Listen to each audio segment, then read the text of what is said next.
Om Parthaya Pradibodhidam Bhagavata Narayanena Swayam Vyasena Grathidam Purana Muninam Madhye Mahabharatam Advaidamrudavashinim Bhagavatim Ashtadashadhyayinim Ambatva Manusandadhami Bhagavad Gite Bhavadveshinim Yam Brahma Varunendra Rudramarudastunnanti Divaistavaihi Vedai Sangapadakramopaniषदे गायन्ति यं सामगाः ध्यानावस्थिततद्गतेन मनसा पश्यन्ति यं योगिनो यस्यान्तं न विदुःसुरासुरगणाः देवाय तस्मै नमः.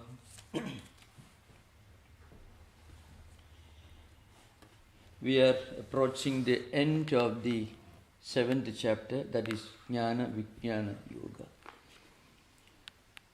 And I think we have to continue discussion on the 29th verse, which is a very important verse from our practical life point of view. Jara marana mokshaya mam asitya yadantiye te brahma tadvidu krishnam adhyatmam karma chakhilam. This is the verse. The simple meaning is those who are striving to attain freedom from old age and death by taking refuge in me.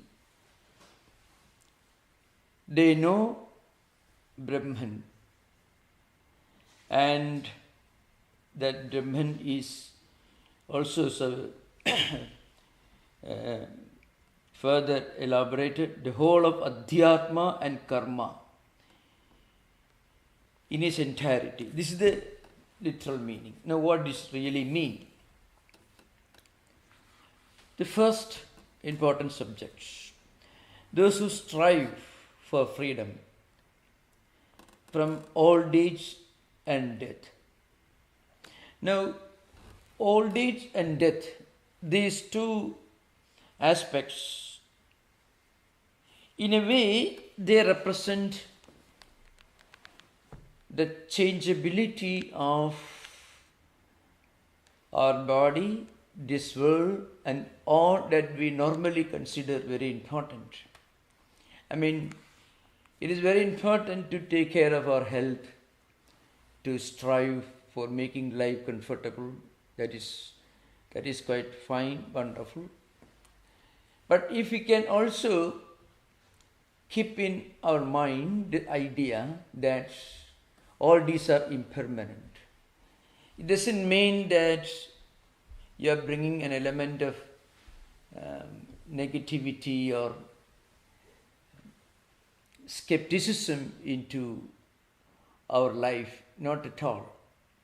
Actually, we are becoming more realistic, and this awareness of what we know to be a real fact, something that we cannot run away from, we cannot avoid, then that awareness will help us to live more comfortably and to face the challenges of life more comfortably. That is an interesting aspect of Vedanta. In fact, that's the essence of Vedanta.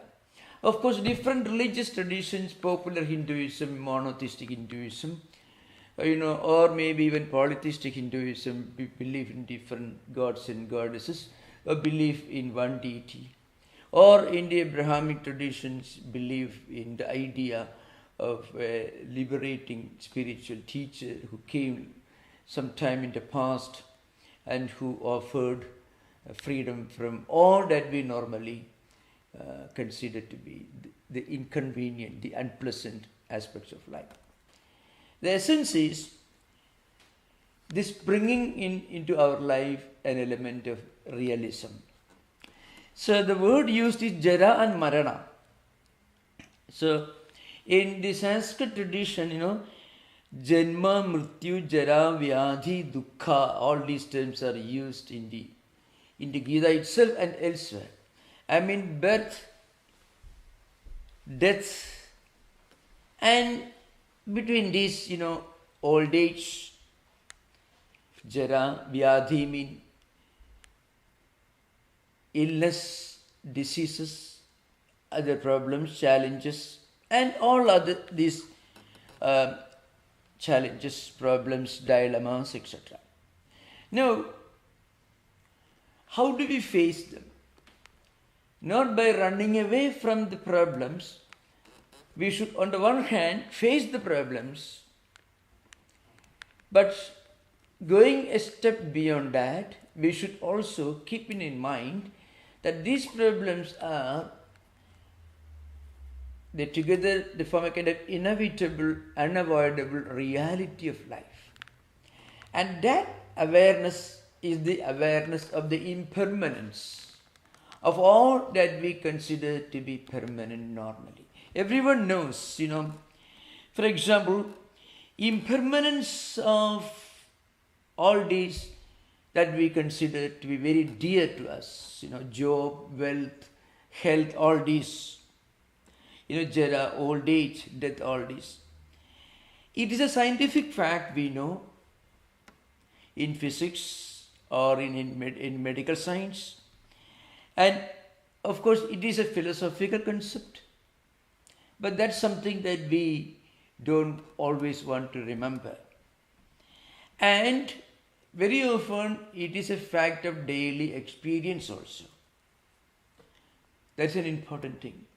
Now, once you become aware of this philosophical fact, a scientific fact, a fact that medical science is proving every day, and a person who is taking care of a crematorium, let us say somebody whose job is to remain in a crematorium every day, he is seeing, is witnessing this lifeless body being pushed into the tube. He doesn't become an Aristotle or a Socrates or a Shankaracharya. He doesn't become a philosopher. That's because he conveniently forgets, or rather he doesn't want to remember what he knows to be a fact. I can give you an interesting incident. A very learned Sanskrit scholar who was, by profession, he was a barrister who lived, he passed away, he was more than 95 years old, he passed away maybe in 1980s. So he was a well-acclaimed barrister who had well known as a lawyer and very prominent person. He enrolled himself as a student of medicine, and it seems that was maybe in 1940s or 1930s, it seems 1930s or the late 1920s. And it so happened that this man, I met him only a few times just before he passed away. He was 95, 96. And he was enrolled as a medical student. I think it's in one of the medical colleges of India in late 1920s, early 1930s. And once one of his professors, maybe the one who was teaching anatomy to medical students, brought something and put it violently on a big table on the classroom with a thud. And he looked up, he found out it was a human body which was mummified, kept in a freezer for making different experiments for teaching medical students. And he served. And he realized that one day he also could become something like that. His parents, his grandparents, maybe it could well be his grandfather or grandmother, anybody for that matter. He himself may end up being in that position. And he left the medical college and he took to philosophy. And of course he went to later he went to London. In those pompous days, he became a barrister. He got enrolled in a temple and he came back. And later, he devoted all his life to philosophy. And he became very close to Swami Nirmalanandaji. who was a direct disciple of Sri Ramakrishna. I mean, he was a very prominent person, but even in the Ramakrishna mission traditions, great monk. So the point is, now for him, a medical fact, a fact that he was going to be taught in a medical school, he actually could relate it to his own ancestors, to his own fate. One day, the body that is sitting in the classroom can end up being something like that. So this professor, he brought this was very frozen with the help of somebody. He put it violently on the table. It was a human body, I can imagine. Now, the reality is this impermanence or the changeability of this world, of the wealth we accumulate, of the health that we take care of the body that we want to keep in good shape. It is not going to be there for all times. It is a scientific fact, and also it's a philosophical concept, and it's a fact of daily experience. So those who are lucky enough to turn to higher philosophy, I mean, in this flow of evolution, you just stop for a minute and pause and think, well, what is the meaning of all this? Then we understand, well, along with the struggle for making life comfortable, there is also a quest, a search for higher meaning, freedom, that is Jara Marana Mokshaya, mean freedom from old age and death. Old age and death should be taken to be together some kind of a metaphor. Freedom from what is impermanent. Freedom from this clinging to things which we know are not going to be there all the time. It doesn't mean that we should be skeptical, we should be cynical, we should have a very negative attitude towards life, not at all. Not running away from the realities of life, not at all. Rather, it becomes a contributive factor that makes our life more livable. And again, I had to use the old language, you have to bring in kind of spiritual common sense. Or just mere common sense, need not be spiritual. A common sense that helps us to look at things from the perspective of an adult. So that's the essence of this. Our natural urge for transcending the impermanent means death, old age, etc. The realm of the relative, the realm of change, so to speak. So, I mean, going beyond an urge to go beyond the physical continuity of existence. That's why this verse is considered to be very important for the students of philosophy, for the students of Advaita philosophy, those who look upon the absolute reality as one attributeless, nameless, impersonal, transcendental truth. So you find this idea mentioned in many Upanishads. Jnatva ma mrityum attain, Kaivalya Upanishad, viditva adimurtyum edi, Svedaswara Upanishad, nichayatam tam murtimukhat pramuchyade. You can find the Katha Upanishad. So you can find this, the natural urge of every cultured, civilized person to live a cultured, comfortable life in this world on the one hand, but on the other hand, and along with that, an urge for higher freedom, urge for a kind of spiritual liberty, so to speak. So that is the significance of the first part of this verse. Jara marana mokshaya mam asritya yedantite. So mam asritya, taking refuge in me. Well, this can have any any number of interpretations, and you can find it's a common principle in all religious traditions. I mean, a great teacher recommends a way for freedom, taking refuge in some higher person. It could be, or an avatar, what we call, incarnation. It's common to all monotheistic traditions. I mean, a great spiritual teacher who reveals a supreme truth, and he practices and realizes and demonstrates that truth in his own life, and then he exhorts his followers to take refuge in his teachings. But Vedanta takes you a step beyond that. You have to take refuge in the eternal, universal message, which is the essence of that great teacher's teachings.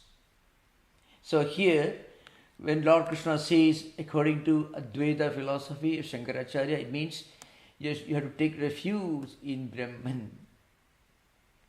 That is for Advaitins. For others, for those who are believers in different devotional traditions, take refuge in the great teachings. It may be Buddha, it may be Christ, it may be Lord Krishna, it could be the great prophets of Jewish tradition, it could be any of those great traditions. But anyway, they all represent the universal human urge for higher freedom. Freedom from the impermanent, freedom from the realm of changes. That's the idea behind. So it is a very, very interesting verse. But you have to remember one thing. How do we actually begin to develop this urge for spiritual freedom? Lord Krishna, in an earlier verse, makes an interesting statement. Na buddhivedam janiyet ajnanam karma sankinam. The essence of this verse is, this statement is, suppose a person is working as an ordinary person, not without much spiritual aspiration or anything, looking after his job, trying to make his life comfortable, trying to get all the good things of the world, and is sincerely working hard. Suppose such a person suddenly brings in this urge for the transcendental freedom. It cannot happen all of a sudden. So Gita, you find a step-by-step method to develop this urge for higher freedom.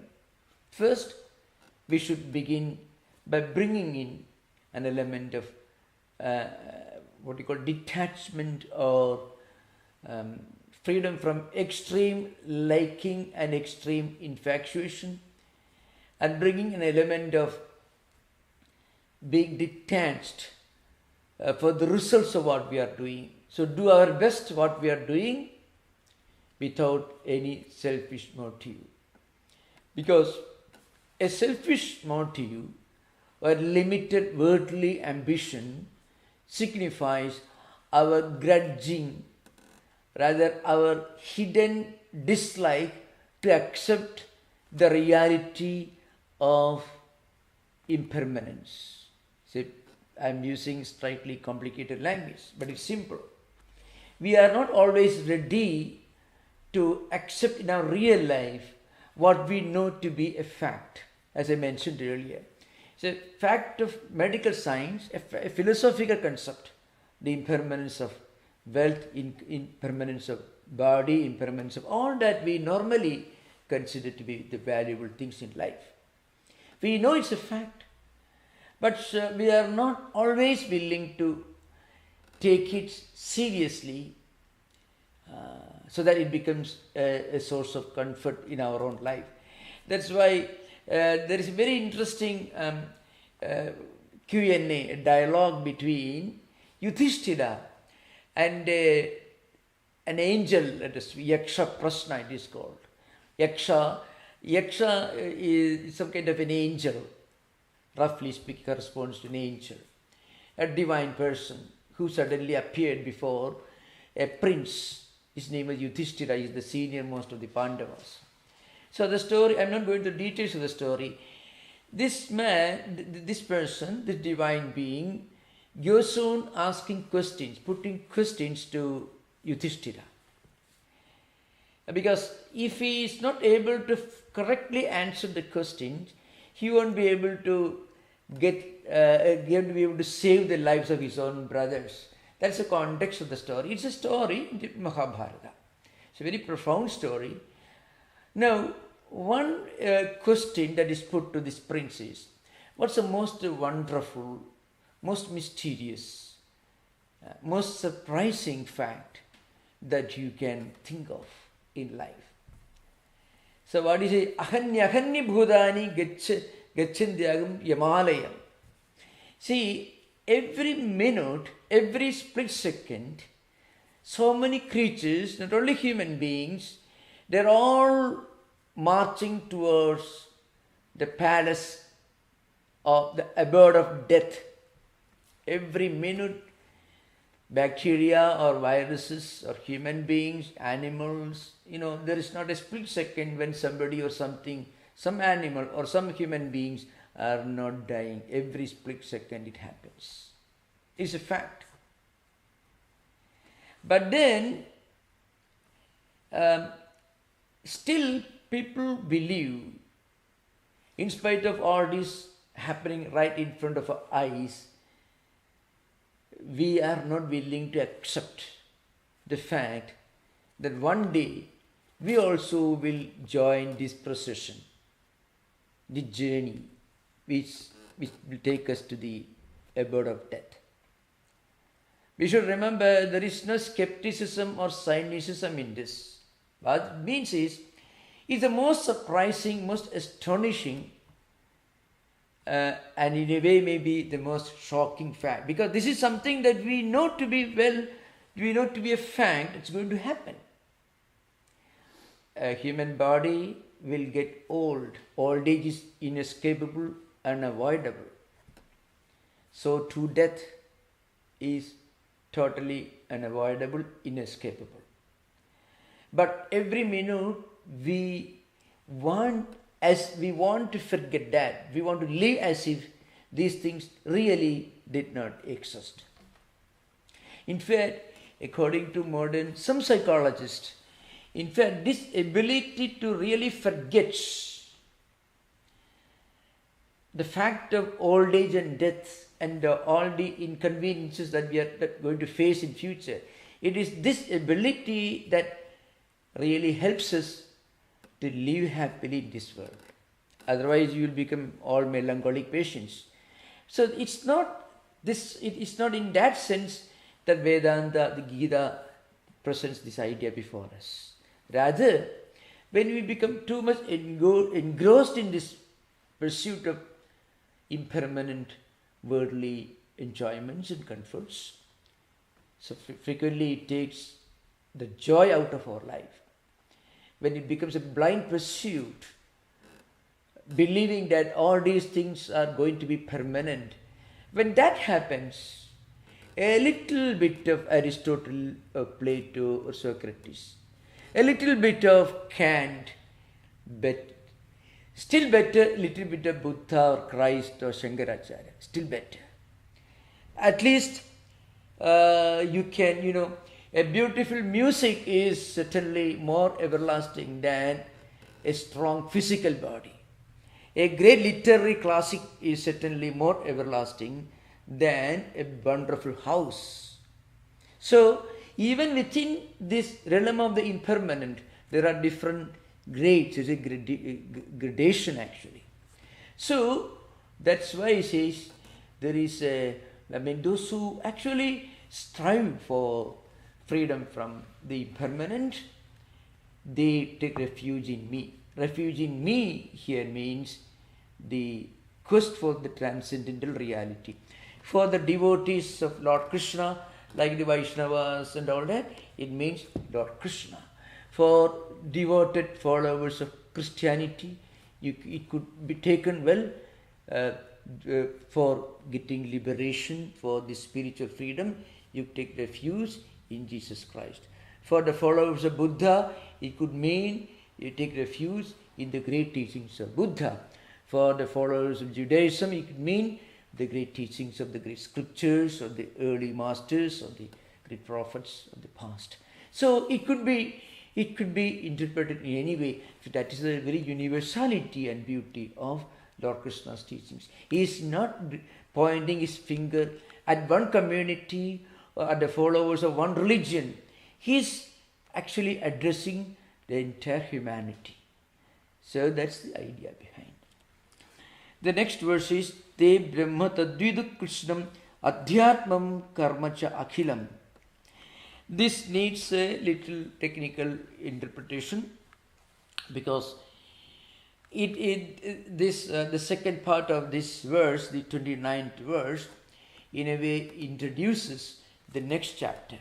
In fact, we are going to deal with adhyatmam, karma, adhidevam, adibhudam. All these important subjects will be discussed in the 8th chapter. So, but still, at this stage, I want to give a brief introduction.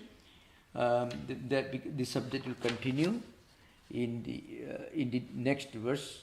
Then we will discuss what is meant by Krishna. Krishna means in its entirety. Adhyatma and karma. We will discuss this in the next verse, 30th verse, and also at the beginning of the 8th chapter. Lord Shankaracharya, the great commentator, he introduces this 29th verse. Why do people worship God, or why do people turn to spirituality? Why do people turn to this quest for transcendental freedom? Te kimartham bhajante iti uchyate. That's what Shankaracharya introduces this 29th verse.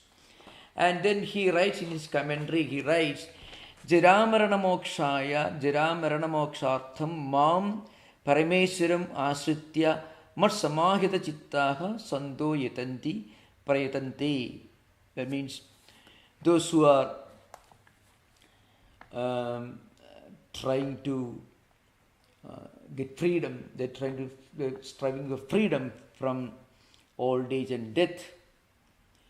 What they do, they pray and they strive, they work hard to understand the supreme spiritual reality.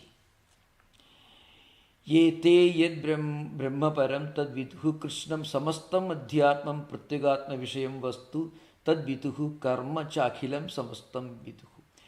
They understand the different aspects of adhyatma and adibhuda.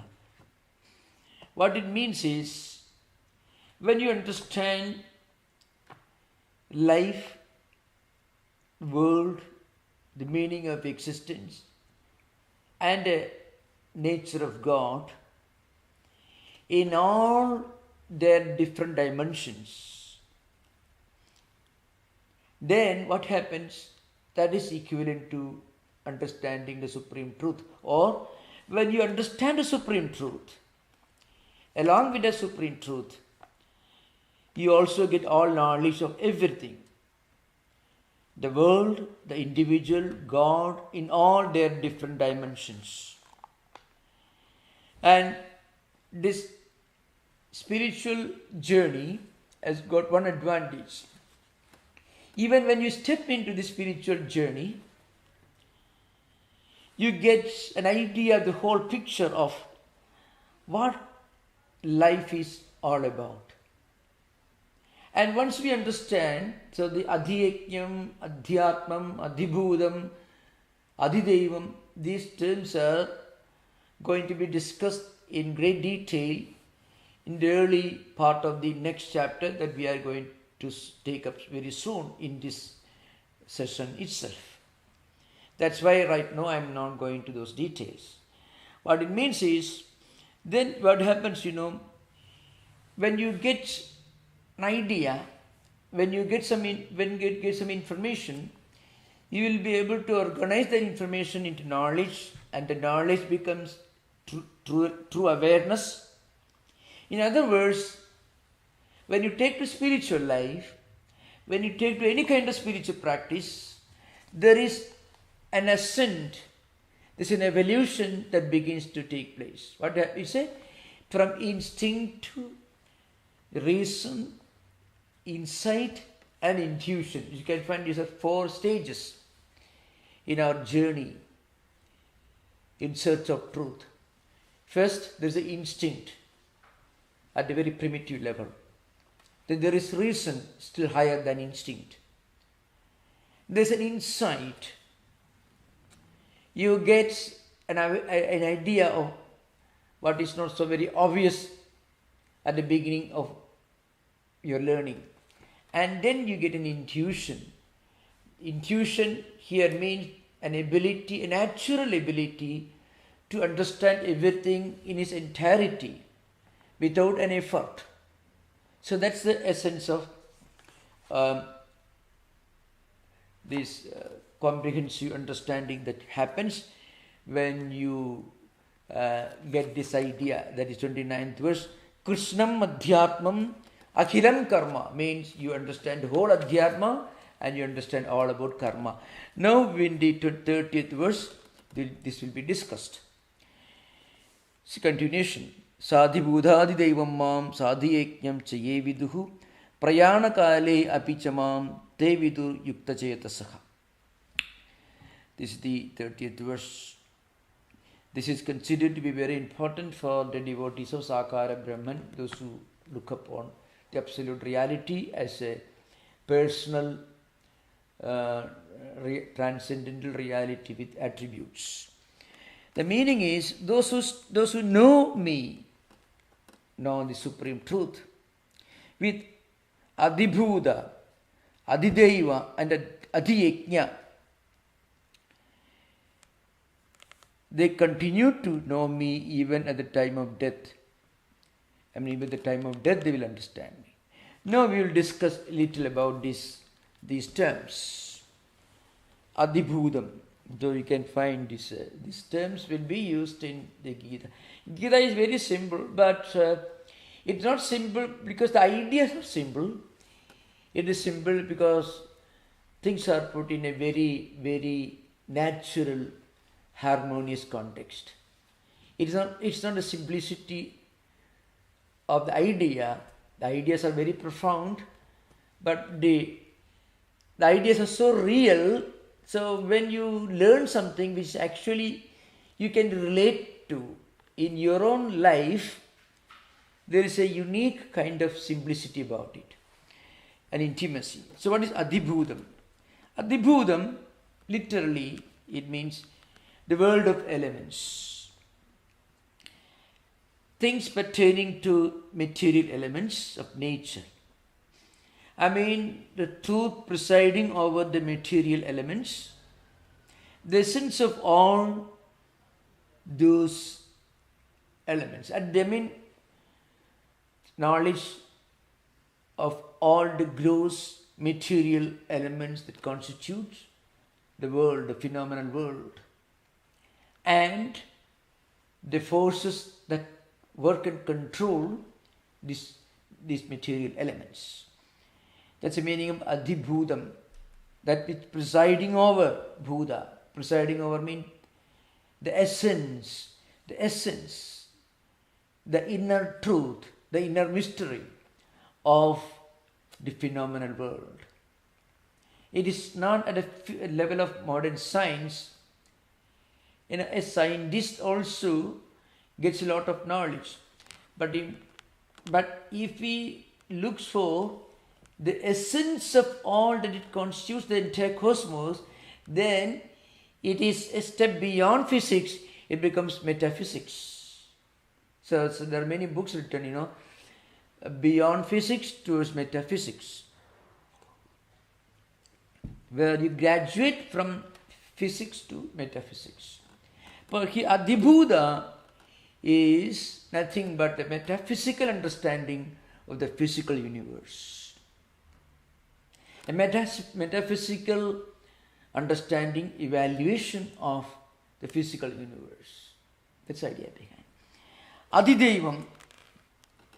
Adhideva relates to sense organs. Adhibhuta relates to world of elements. Adhideva relates to the world of sense organs, or 5 senses of perception, 5 senses of action, which constitute a subtler reality, a higher reality than the phenomenal world that the senses try to understand and evaluate. That's the meaning of Adhidevam.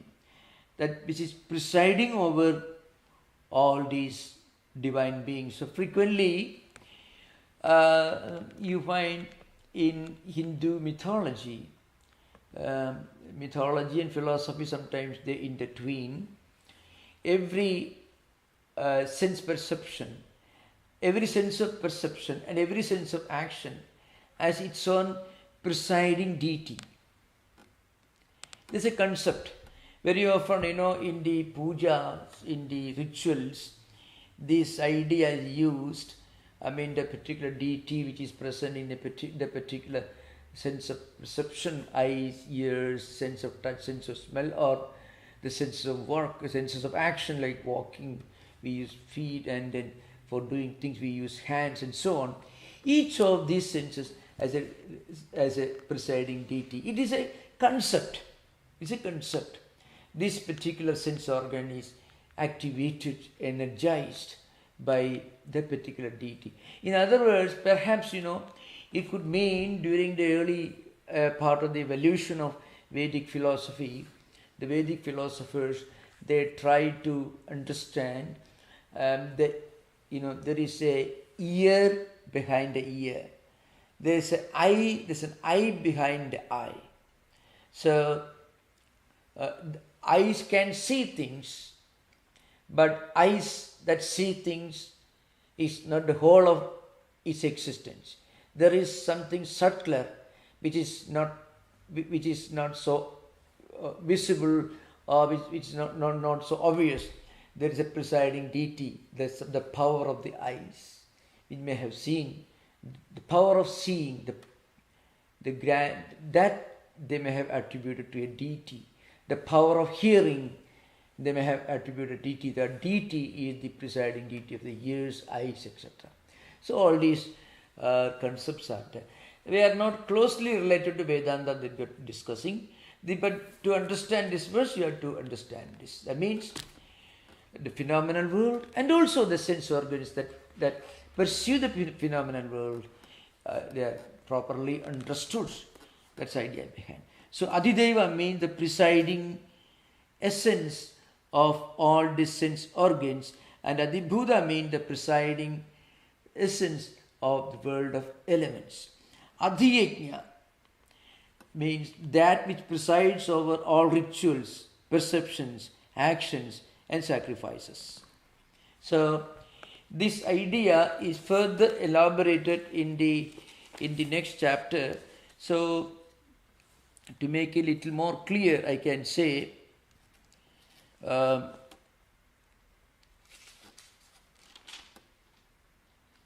so you can see that working of the sense organs, mind and intellect, they also relate to Adhideva. Means, because sense organs alone cannot do their work. They can do their work only with the help of mind and intellect. Mind and eyes go together and see an object. Mind and ears go together and hear a sound. From that we understand certain things. And this knowledge is analyzed by intellect, buddhi. So they constitute Adhideva. And again, Adhibhuta, A person who realizes this supreme reality, he will understand all the vagaries of the mind, the ways of activities, and he also gains a perfect sense or understanding of the world of objects. And adhyatma, he is able to, adhyatma corresponds to the ability to understand intellectually all perceptions, physical, mental and intellectual. So this is the essence of this particular verse, which we will discuss in the next chapter. You can go to the next chapter. That discussion continues in this 8th chapter. So the first verse is, that is a question from Arjuna. Kim tad brahma, kim adhyatmam, kim karma purushottama, adhibhudam cha kim proktam, adhidevam kim uchyate. What it means is, when you turn to spiritual life, and when you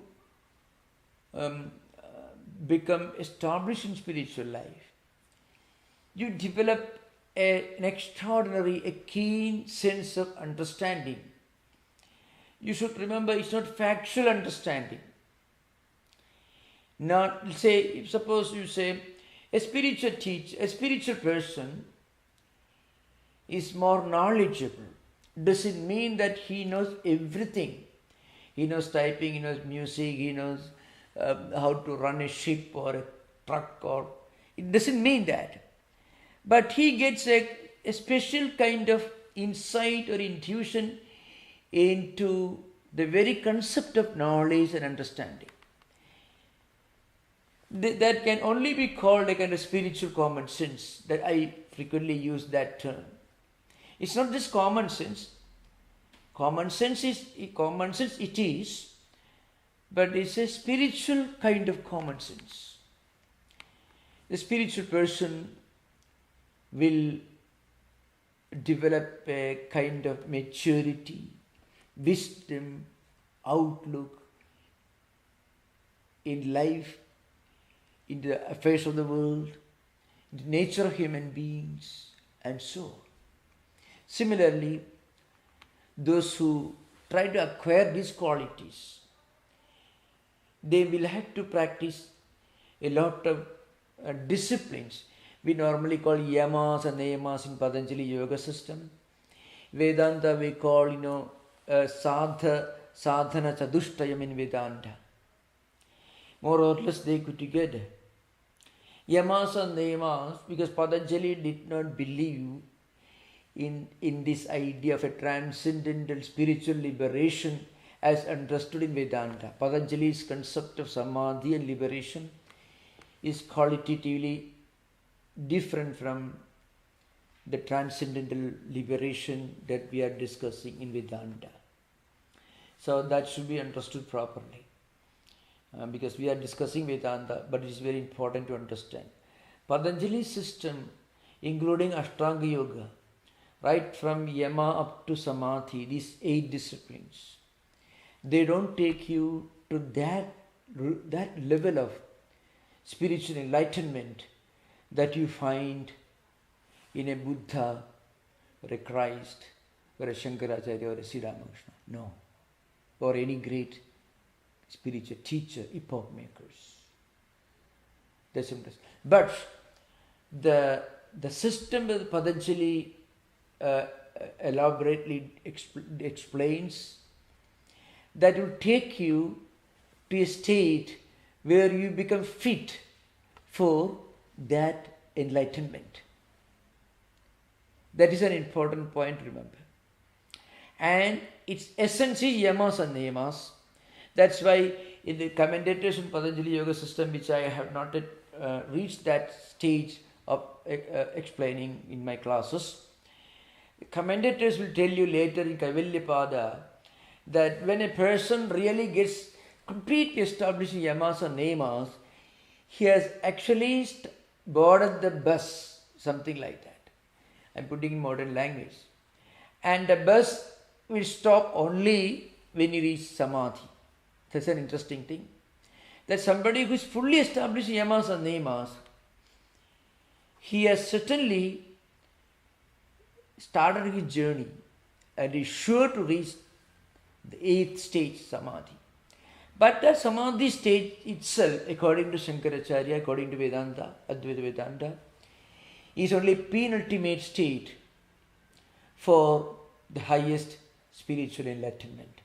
It is not the highest spiritual enlightenment itself. It is the penultimate state, the preceding stage of the highest liberation. This should be understood properly.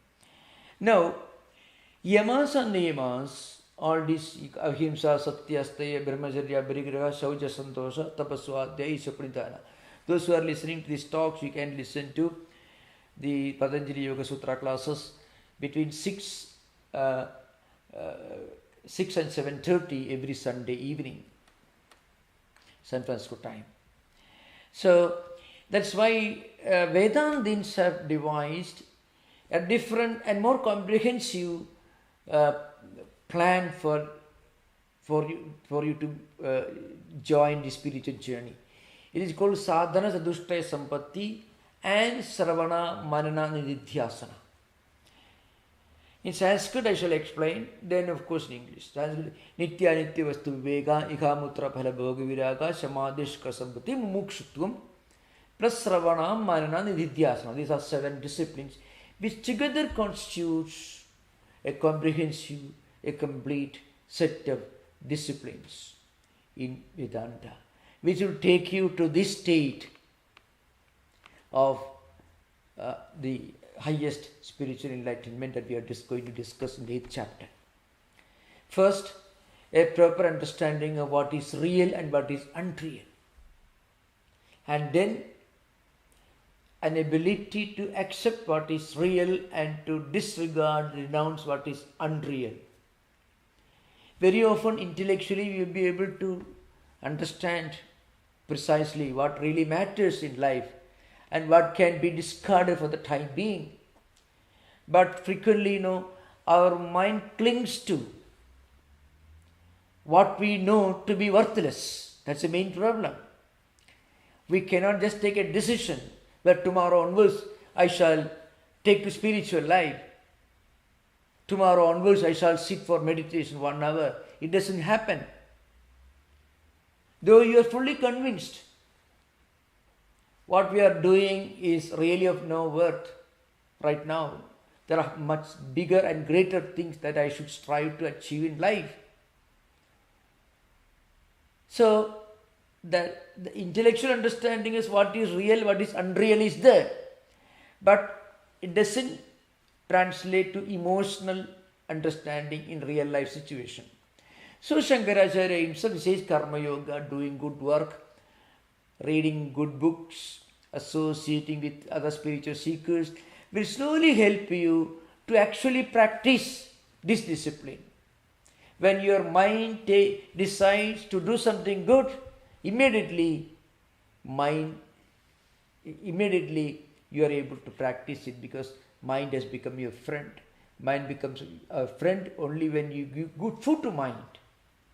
Mind needs good food.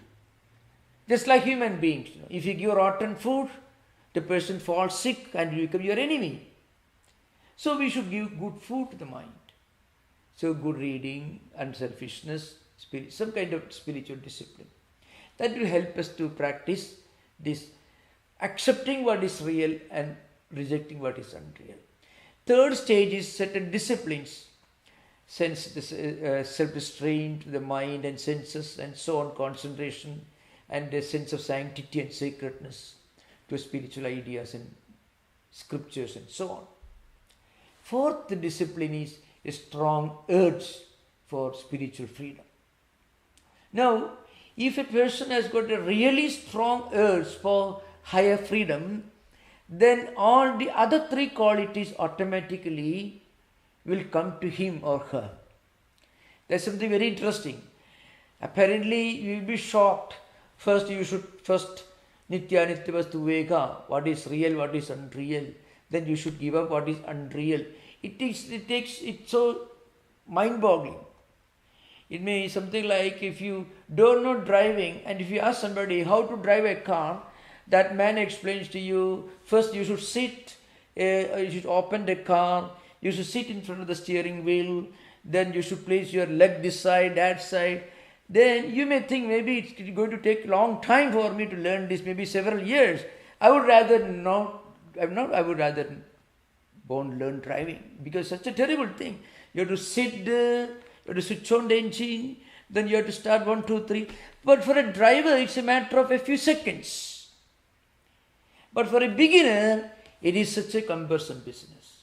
Opening the car, sitting there, then putting your foot in the right direction or not. So like that, for a genuine spiritual seeker, if you have strong urge for spiritual freedom, all these become natural. That is an important thing to remember. Mumukshutvam is the fourth of the sadhana chatushtaya. A strong desire for spiritual enlightenment. Actually, Buddha only had that, I believe. He was a prince, I don't think Buddha was fully established in the other three qualities when he left his palace. He was a good man, wonderful person. But with all that, I don't think, because if you read Buddha's life, he was certainly not trying to practice all the other three disciplines. Nitya Nitya Vastu Viveka Ihamutra Bhalabhoga Viraga Samadhi Sarka Sambhati, etc. But when he saw an old man, a sick man, and then a dead body being taken to the cremation ground, that was enough for him to understand what he was going to do in life. A strong urge for liberation. And with that, all the other qualities will come automatically. Just as you are an expert driver, you will take only a few seconds, few split seconds to do all the work that is needed to start the car. So a strong desire for spiritual enlightenment is enough for you to acquire all the other three qualities. And this Sravana, Manana, Nididhyasana. Reading scriptures, listening to scriptures with a sense of sanctity and sacredness, meditating on the meaning of the great truths that you study, and again higher meditation, Nididhyasana, etc. I don't have time to go through in today's class, we'll continue. So the point what I want to drive home is, once you become spiritually fit for this higher pursuit, then you will naturally develop an ability to understand everything in a very comprehensive manner. And that is explained in these 3-4 verses. The first verse is a question, and then the second verse, Adhyatma kadam kotra dehyasmin madhusudana prayana kalecha kadam nyeyosi adhyatma bhigi. Adhyatma kadam kaha atra. So means what is going to happen and how does a person completely know the absolute reality at the time of death. This question continues, and is a very interesting discussion of this subject in the early part of this chapter. We'll take up that subject in the next session. Now we'll have interaction. You are most welcome. Please remember, the 8th chapter is actually a continuation of some of the important topics which are just introduced in the 29th and 30th verse of the 7th chapter. So we'll have some interaction now. Most welcome.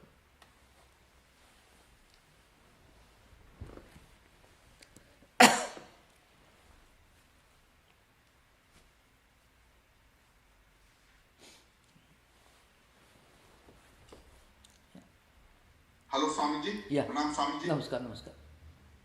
Swami, this is Kumar, and I like the description of Adideva and Adi Bhuta. Yeah. So, Swami, this Adi Devas are the deities which are corresponding to all the sense Yeah. perceptually, right? Yeah. Something. Yeah. So, do they reside in the mind and heart behind the intellect, or they are away from it, or what is? Yeah. Yeah. And Adhibhutas are, as you explained, what the subtle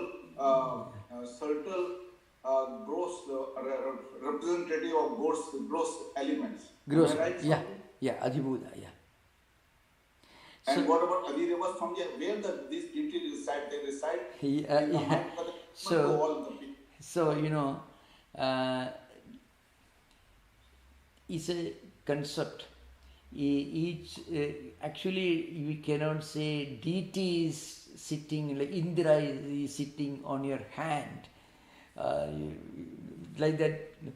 But the point is, uh, uh, from a Vedantic perspective, it was Mr. Meek devised for the purpose of certain rituals like puja, which is part of tantric ritualistic practices.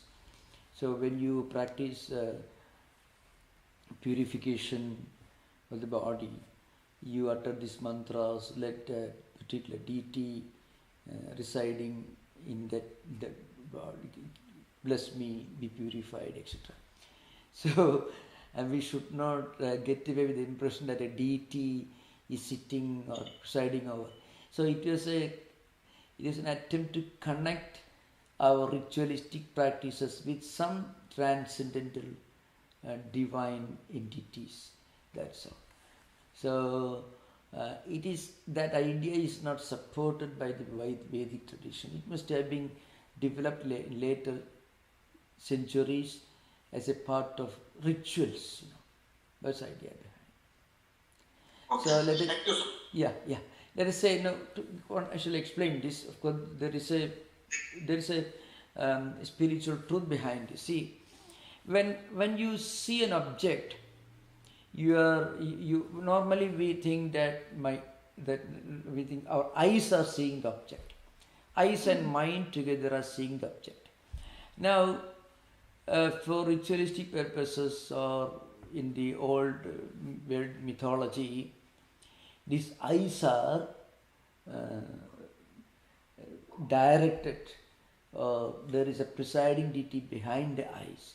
There is a presiding deity behind my ears, or even karmendriyas. There is a presiding deity behind the hands. So this concept must have been an attempt to explain there is a subtle power that is behind the gross eyes. A subtle eye behind the gross eyes. Subtle ears behind the gross ears. So this must have been a concept which is used for ritualistic purposes. Yeah.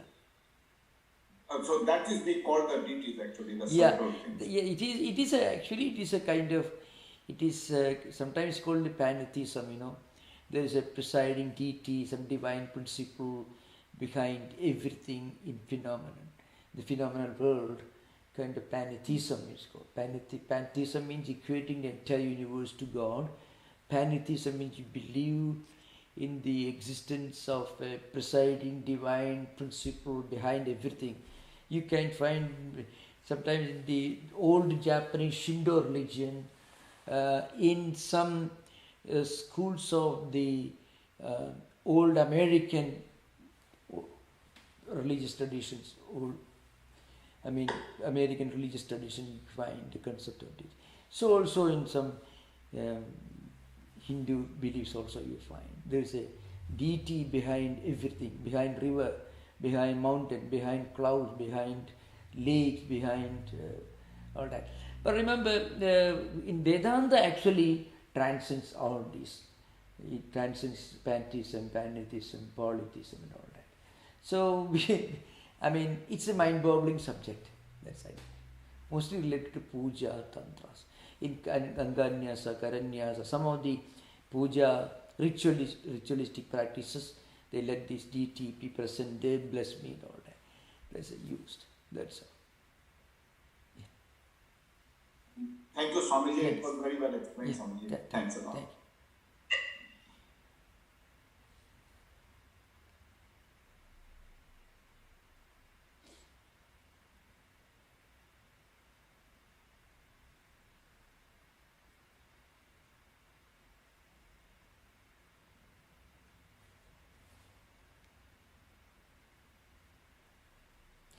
in the coming classes, many of these ideas become more clear.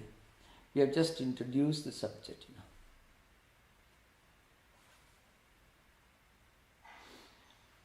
Swamiji, when the word adhyatma, I know you said is the presiding duty over rituals and sacrifices, Yeah. but doesn't it also refer to Lord Krishna himself with the uppercase me?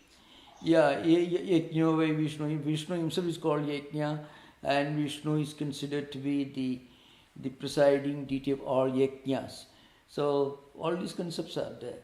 But Adhyatma, the word Adhi means something that which presides over Adhyaksha, the one who presides over everything. But in this context, it means that spiritual reality that presides over all these rituals, sacrifices, actions, and so on. You can find in the next chapter. So this will be explained further, but still, in the third and fourth part, you can find the creative evolutionary activity and all the sacrifices. Sometimes Adhyatma, the one who presides over all karmas, all actions, all vibrations of the senses, mind and intellect. I mean, it is the one supreme divine reality that presides over every kind of or all vibrations of the senses and mind and intellect. As I did. So, in that respect also, sometimes it's called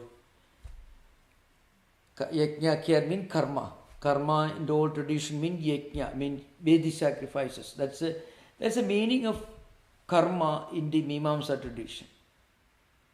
But karma has got a broader meaning. I mean any vibration, any movement, any kind of activity which is constructive, which is evolutionary, which actually supports and preserves the world. Actions are the ones that support and preserve and protect the world. In that sense, karma has got a higher meaning. Thank you, Swami. Yeah.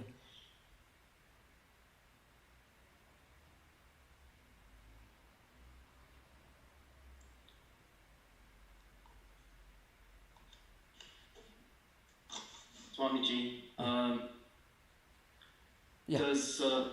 Does every individual have an innate desire for liberation, whether it has emerged into full expression or not? Yeah, that's true. That's true. Actually, Vivekananda, in one of his telling analogies in complete works, he talks about this. Not only in every individual, every living creature has got an urge, a desire for freedom and for self-preservation. And Vivekananda, in one Swami Vivekananda, in one of his writings, he says, he gives the example, a huge locomotive is moving along the railway track. It can move very fast, it's so huge, but it cannot move on its own. It moves on borrowed intelligence. The driver has to activate the machine, the engine. It cannot move its own. Even if you have got artificial intelligence, if artificial intelligence can create a Socrates, then we can really say, all right, if artificial intelligence can create a Christ or a Buddha or a Shankaracharya or Sri Ramakrishna, then we can say artificial intelligence is really intelligent. Otherwise, only artificial intelligence. So, a huge locomotive can crush an elephant, a truck or a bus. But it works according to the dictations of a driver. Another person has to tell the machine what to do, when to stop, when to move. Then Swamiji gives another example. An ant or a worm is crawling along the railway track. A worm, an ant, a most insignificant creature. when the truck, when this huge locomotive is coming, the insect, if it wants, it can save itself by stepping aside, by coming, by stepping out of the track and save its life. Because the worm has the ability to decide its fate, and that ability is potentially the ability to look for transcendental freedom.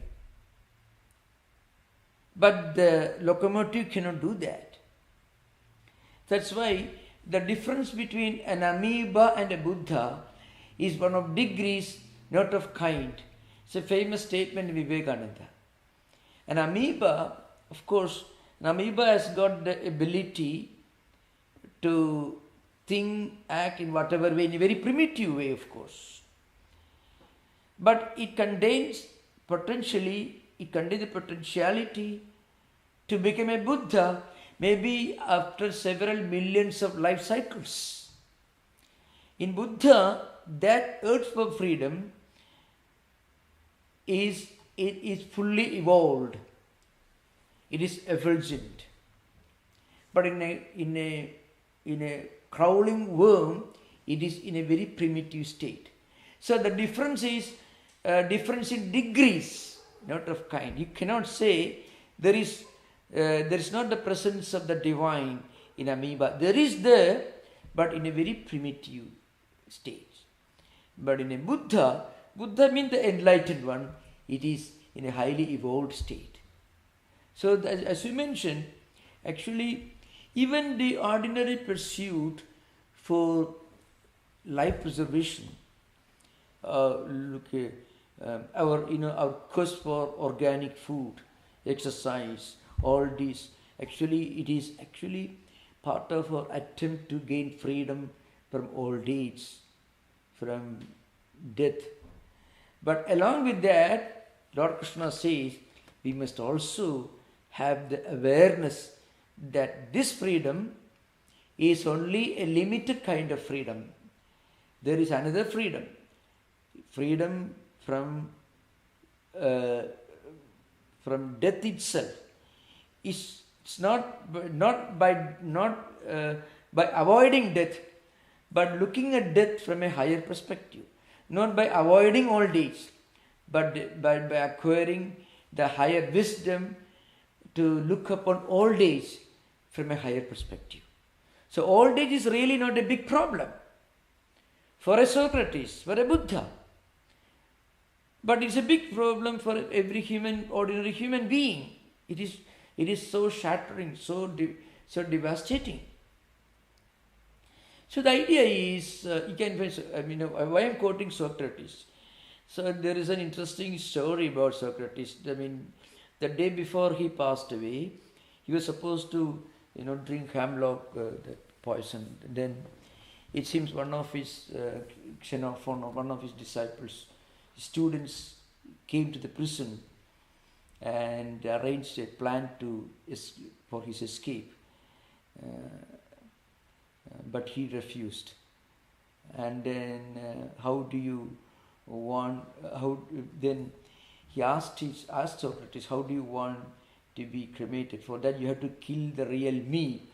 So anyway, this is how people, modern thinkers like Dr. Advaitic and others, have tried to extract Vedantic wisdom in Socrates' words.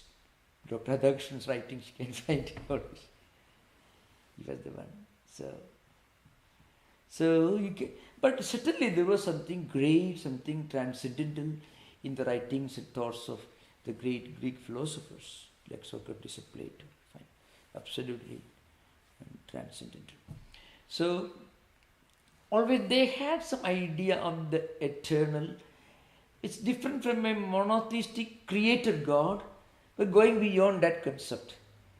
Of Greek mystery religions had their own polytheism and monotheism, but still men like Socrates and Plato had the idea of a higher transcendental spiritual reality, a concept of immortality, something that's eternal, the idea of a transcendental spiritual freedom, that always dominated the world of philosophers of those times, in Greece at least, as much as perhaps the Upanishadic thinkers. Then the 5th century, Augustine came, the radical sinfulness of man came, and then all other things came, and then philosophy practically went to long sleep in Europe till the emergence of Kant in 18th century. Don't you think so, Bobby? Eh? Yes, I do. Yes, I do. Because in the time of Plato, they had the notion of the forms, the absolute reality beyond the representations that we experience through the senses, and then the Dark Ages were truly dark in terms of that type of philosophical transcendence. Though we had Mr. Eckhart in 13th century Germany, but he was for a long time he was forgotten, and he was brought back to modern world by Rudolf Otto. Before that, Eckhart was largely forgotten. Well, I think one of the things that happened was that the places of learning got swamped by the hierarchies of the Roman Catholic Church. And so at least in Europe, there was a suppression of the natural progress of these ideas. Temporarily. Of course, temporarily, of course. So thank you for wonderful questions, and it makes a session more lively. Thank you. Om Shanti Shanti Shanti Harihi Om Tat Sat Sri Ramakrishna Arpanamastu. Thank you, everyone. Thank you very much, Swamiji. Thank this you. is wonderful. Thank Thank you. you. Thank Thank you. you so very much. Thank you. Thank you.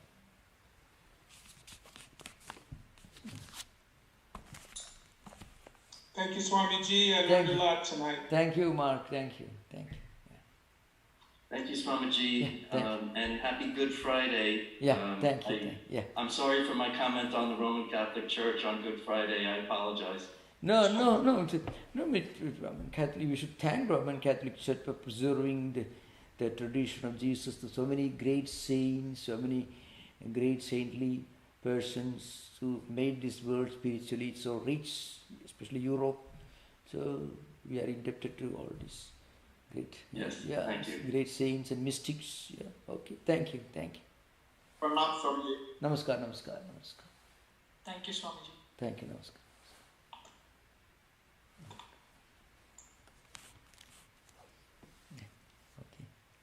Thank you, Swamiji. Thank you.